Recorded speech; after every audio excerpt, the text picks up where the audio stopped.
नमस्कार, फाइटर समाचार में आपका स्वागत है। पेश आज 16 दिसंबर दोपहर 3 बजे राजस्थान की खास खबरें। शारीरिक शिक्षक भर्ती 2022 में फर्जी डिग्री और फर्जी खेल प्रमाण पत्र से नौकरी हथियाने के मामले में एसओजी ने महिला पीटीआई को गिरफ्तार किया है। उसके पति मनदीप कुमार और सहयोगी जगदीश सारण को एसओजी पहले ही फर्जी खेल प्रमाण पत्र के मामले में गिरफ्तार कर चुकी है। मनदीप शिक्षा निदेशालय बीकानेर में कार्यरत था। एडीजी वीके सिंह ने बताया कि राजस्थान कर्मचारी चयन आयोग द्वारा आयोजित पीटीआई भर्ती 2022 में फर्जी तरीके से बैक डेट में बीपीएड डिग्री हासिल कर उसके आधार पर पीटीआई की नौकरी प्राप्त करने के आरोप में सुमन को राजसमंद पुलिस के सहयोग से एसओजी की उदयपुर टीम ने हिरासत में लेकर पूछताछ के बाद एसओजी ने गिरफ्तार कर लिया। उन्होंने बताया कि सुमन चूरू राजगढ़ निवासी है। वह राजसमंद के सोनियाना गांव की राजकीय स्कूल में तृतीय श्रेणी शिक्षक लगी हुई है। जयपुर में होटल और बजरी व्यवसायी से गैंगस्टर लॉरेंस बिश्नोई के नाम से 5 करोड़ की फिरौती मांगने का मामला सामने आया है। इंटरनेशनल नंबर से आए कॉल में बिजनेसमैन को धमकाया गया। कहा, नुकसान की कीमत तू चुकाएगा, परिवार की सलामती चाहता है तो रुपए की व्यवस्था कर ले। धमकी के बाद चित्रकूट निवासी 34 वर्षीय पीड़ित बिजनेसमैन साइबर क्राइम थाने पहुंचा और मामला दर्ज करवाया। पीड़ित ने बताया कि वह बजरी कारोबारी है, साथ में श्याम नगर में एक होटल भी है। उसके साथ बिजनेस पार्टनर विकास बिश्नोई और उसके दोस्त भरत और लखविंदर भी हैं। कुछ दिनों पहले उसके पार्टनर और दोस्तों की होटल मालिक भंवर यादव से किराए को लेकर कहा सुनी हुई थी। पीड़ित भंवर यादव के पक्ष में आया तो उसका पार्टनर विकास बिश्नोई और दोस्त नाराज हो गए। इसके बाद लगातार उसके मोबाइल पर गैंगस्टर लॉरेंस बिश्नोई के नाम से 5 करोड़ की फिरौती मांगने के लिए कॉल्स आ रही हैं। पुलिस मामले की जांच कर रही है। मुख्यमंत्री भजनलाल शर्मा ने कहा कि हमारी सरकार के कार्यकाल का पहला वर्ष उपलब्धियों भरा रहा है। उन्होंने कहा कि सरकार हर साल अपने काम का हिसाब भी आमजन के बीच रखेगी। सीएम भजनलाल जयपुर की पिंजरापोल गौशाला में आयोजित अंत्योदय सेवा शिविर समारोह में संबोधित कर रहे थे। मुख्यमंत्री ने कहा कि 1 साल पहले हमारी सरकार ने राजस्थान की जनता की सेवा करने की शपथ ली थी। जब हमने यह शपथ ली उससे पहले प्रदेश में महिलाओं के लिए असुरक्षा का माहौल था। युवा पेपर लीक की मार झेल रहे थे। जल जीवन मिशन का कार्य ठप पड़ा था और गरीब भ्रष्टाचार और शोषण के दलदल में फंसा था। उन्होंने कहा कि हमने पिछले 1 साल में प्रदेश की जनता को इन समस्याओं से बाहर निकालने के लिए सार्थक प्रयास किए हैं। युवाओं को रोजगार दिया, महिलाओं के लिए सुरक्षा सुनिश्चित की, किसानों को संबल दिया और गरीब को सामाजिक न्याय देकर सशक्त करने का काम किया। मार्गशीर्ष शुक्ल पक्ष पूर्णिमा रविवार 15 दिसंबर को रात्रि 10:11 पर मल मास शुरू हो गया, जो मकर संक्रांति तक रहेगा। इस दौरान मांगलिक कार्य नहीं हो पाएंगे। मल मास के बीच 4 त्रिपुष्कर योग हैं। इसमें दान पुण्य, हवन, पूजन और तीर्थ स्थान स्नान करने का कोटि गुना फल प्राप्त होता है। ज्योतिषियों के अनुसार मल मास खरमास ज्योतिष पंचांग के आधार से 15 दिसंबर 2024 मार्गशीर्ष शुक्ल पक्ष पूर्णिमा रविवार को रात्रि 10:11 पर मल मास प्रारंभ हो गया। मल मास सूर्य की संक्रांति के परिवर्तन को कहते हैं। भगवान सूर्य नवग्रह के राजा हैं। भगवान सूर्य गुरु के घर में धन राशि पर 1 महीने के लिए विद्यमान होंगे। बृहस्पति सभी देवताओं के गुरु हैं। ऐसे में एक राशि पर नवग्रह के गुरु और देवताओं के गुरु का एक स्थान पर होना मांगलिक कार्यों पर शुभ कार्य पर विराम लग जाता है। जयपुर के उत्कर्ष कोचिंग में हुए बेहोश हुए छात्रों के मामले की जांच नगर निगम की कमेटी करेगी। इसके लिए टीम मौके पर आएगी। उधर पुलिस से झड़प के बाद राजस्थान यूनिवर्सिटी के निवर्तमान छात्र संघ अध्यक्ष निर्मल चौधरी सहित कई छात्र नेता समर्थकों के साथ रात भर धरने पर डटे रहे। एसीपी सोडाला योगेश चौधरी ने बताया कि छात्रों की हालत बिगड़ने के बाद 5 छात्राओं को एसएमएस हॉस्पिटल ले जाया गया। यहां इलाज के बाद रात में उन्हें छुट्टी दे दी गई, जबकि 2 कोचिंग छात्र सीके बिड़ला हॉस्पिटल में अभी भी भर्ती हैं। महेश नगर स्थित उत्कर्ष कोचिंग में दूसरी मंजिल पर क्लास चल रही थी। इस दौरान सीवरेज लाइन से उठी बदबू से स्टूडेंट बेहोश होने लगे। उत्कर्ष कोचिंग क्लासेस के प्रबंधन ने 108 एम्बुलेंस को बुलाया। इस दौरान अन्य छात्रों ने बेहोश छात्र छात्राओं को कंधे पर उठाकर बाहर निकाला और अस्पताल पहुंचाया। राजस्थान में अब सर्दी का असर तेज होगा। अगले 4 दिन प्रदेश के शहरों में कड़ाके की ठंड पड़ेगी।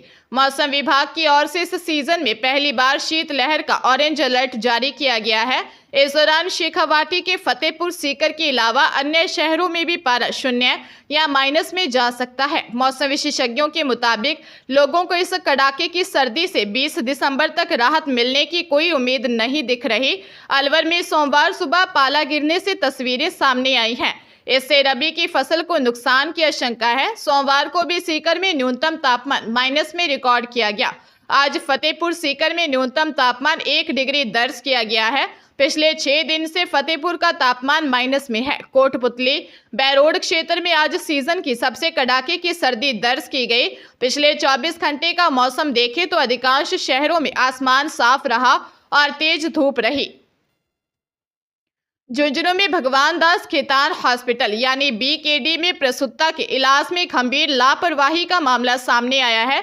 महिला के जेठ सहदेव सैनी ने बताया कि छोटे भाई गोविंद की गर्भवती पत्नी अनीता देवी को लेकर BKD हॉस्पिटल पहुंचे थे। रात को डॉक्टर आकांक्षा सैनी ने अनीता की डिलीवरी कराई।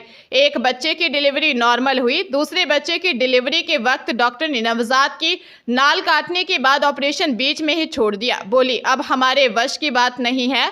हमने उनसे मिन्नतें की, लेकिन स्टाफ और डॉक्टर ने हमें धक्के मारकर निकाल दिया और दूसरे अस्पतालों के चक्कर काट कर दूसरे बच्चे की मौत हो गई। PMO का कहना है कि सभी आरोप झूठे हैं। कोतवाली थाना इंचार्ज पवन कुमार चौबे ने बताया कि इलाज में लापरवाही का परिवाद दायर किया गया है। शिकायत की जांच कर रहे हैं। देश में इंजीनियरिंग, मेडिकल और यूनिवर्सिटी एंट्रेंस के अलावा कई अन्य परीक्षाओं के आयोजन की जिम्मेदारी संभाल रही नेशनल टेस्टिंग एजेंसी ने कॉन्ट्रेक्चुअल बेस पर भर्ती खोली है। NTA को परीक्षा, वित्त और मानव संसाधन से संबंधित कार्यों के लिए युवा पेशेवर चाहिए। इसमें इंजीनियरिंग, मैनेजमेंट, पोस्ट और लॉ ग्रेजुएट के लिए मौका है। नेशनल टेस्टिंग एजेंसी ने इसके लिए अपनी वेबसाइट पर ऑफिशियल नोटिफिकेशन जारी किया है। एजुकेशन एक्सपर्ट्स के अनुसार इन युवा पेशेवरों को यंग प्रोफेशनल्स के नाम से संबोधित किया गया है। इसमें न्यूनतम शैक्षणिक योग्यता bachelor of technology, master of technology, master of science computer science, master of computer application, master of business administration, bachelor of legislative law और मास्टर ऑफ लेजिस्लेटिव लॉ निर्धारित की गई है। हरियाणा के पानीपत जिले के समालखा कस्बे के हथवाला गांव में तेज रफ्तार कैंटर ने सामने से आ रही बाइक को टक्कर मार दी। हादसे में बाइक सवार 3 लोग नीचे गिर गए। इनमें से एक की इलाज के दौरान मौत हो गई, जबकि 2 का वहां इलाज चल रहा है। हादसे की शिकायत पुलिस को दी गई। शिकायत के आधार पर पुलिस ने आरोपियों के खिलाफ गैर इरादतन हत्या का मामला दर्ज कर लिया है। समालखा थाना पुलिस को दी शिकायत में मीर हसन ने बताया कि वह गांव हथवाला का रहने वाला है। वह अपनी पत्नी के साथ बाइक पर शादी में जा रहा था। दूसरी बाइक पर उसके चाचा राजुद्दीन, उसका बेटा मनीष और भतीजा अली खान सवार थे। वे कराकुली गढ़ और हथवाला की सीमा पर पहुंचे तो सामने से तेज रफ्तार कैंटर चालक ने दूसरी बाइक को टक्कर मार दी। हादसे में चाचा राजुद्दीन की मौत हो गई। कर्मचारी चयन बोर्ड की प्रस्तावित ड्राइवर भर्ती में न्यूनतम आयु भले ही 18 वर्ष है, लेकिन नियमों के तहत हैवी ड्राइविंग लाइसेंस व अनुभव की शर्त के चलते युवा 21 वर्ष की आयु से पहले आवेदन नहीं कर पाएंगे। चयन बोर्ड की विज्ञप्ति में असमंजस के कारण हजारों अभ्यर्थी एग्जाम क्लियर करने के बावजूद भर्ती प्रक्रिया से बाहर हो जाएंगे। उधर सिलेबस में कुल 120 सवालों में से राजस्थान बेस्ड डायरेक्ट केवल 20 सवाल होने से अभ्यर्थियों ने सोशल मीडिया पर नाराजगी जताई है। 2756 पदों के लिए होनी है।